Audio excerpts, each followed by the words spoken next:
لە دوای ساڵی 2003ەوە بەکارهێنەرانی مادە هۆشبەرەکان لە هەرێمی کوردستان هێندەی ئێستا ڕێژەیان زیاد نەبووە. ڕێکخراوەکانی کۆمەڵگەی مەدەنی و زانکۆکان و تەنانەت لە مزگەوتەکانیشەوە هۆشداری لە بەکارهێنانی مادە هۆشبەرەکان و زیادبوونی ژمارەی بەکاربەران دەدرێت. بەو هۆیشەوە هەزاران کێشەی کۆمەڵایەتی و لێکهەڵوەشانەوەی خێزانی لێکەوتۆتەوە.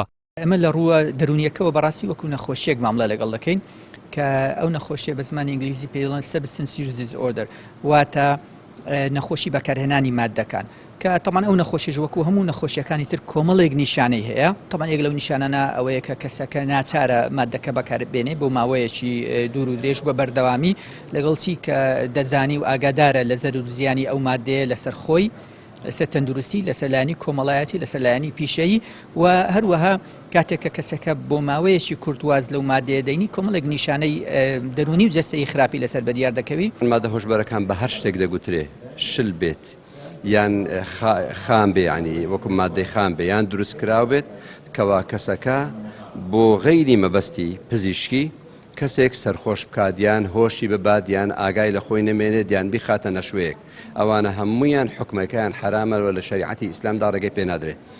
و بەداخەوە ئەوڕۆ لە عێراق بەگشتی و لە کوردستانیش بە هەمان شێوە بە شێوازێکی زۆر خێرا هەنگاو دەندرێت. هەتا 2003 ڕێژەی ئاڵوودەبوون لە عێراق 0 بوو، بەڵام ئێستا بە زمانگی ڕابردوو لە عێراق 1350 ئاڵوودەبوو گراوە. ئایا ئەو ژمارەی کە ئاڵوودەیە و نەگراوە زۆر لەوە زیاترە؟ وتەبێژی پۆلیسی هەولێر تایبەت بە پەیام دەدوێت و داوا دەکات هەڵمەتێکی گەورە ڕێک بخرێت تاکو هاوڵاتیان هۆشیار بکرێنەوە نەبوونی نەخۆشخانەی تایبەت بە چارەسەری توشبوانی مادە هۆشبەرەکان و گەڕانەوەیان بۆ نێو کۆمەلگا بە کێشەدا دەنێت.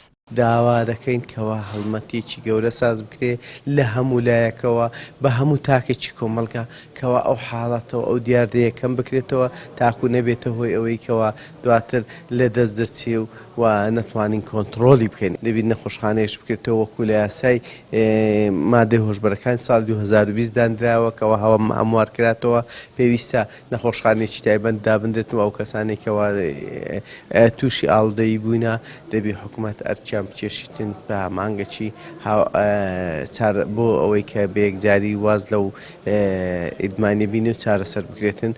بەپێی ئاماری نەتەوەی گرتوەکان شارەکانی هەرێمی کوردستان تا ساڵی 1990 هیچ حاڵەتێکی بەکارهێنان و بازرگانی بە مادەی هۆشبەریان تیادا نەبووە. ئەم دۆخە تاکو ساڵی 2003 بەردەوام بوو، بەڵام لە ئێستادا لە هەرێمێکی بەکارهێنەرەوە بۆتە وێستگەیەکی گەیاندن و ترانزێتی ئەو مادانە.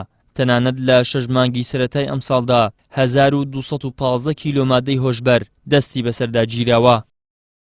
ئیدریس محەممەد، کەناڵی ئاسمانی پەیام، هەولێر.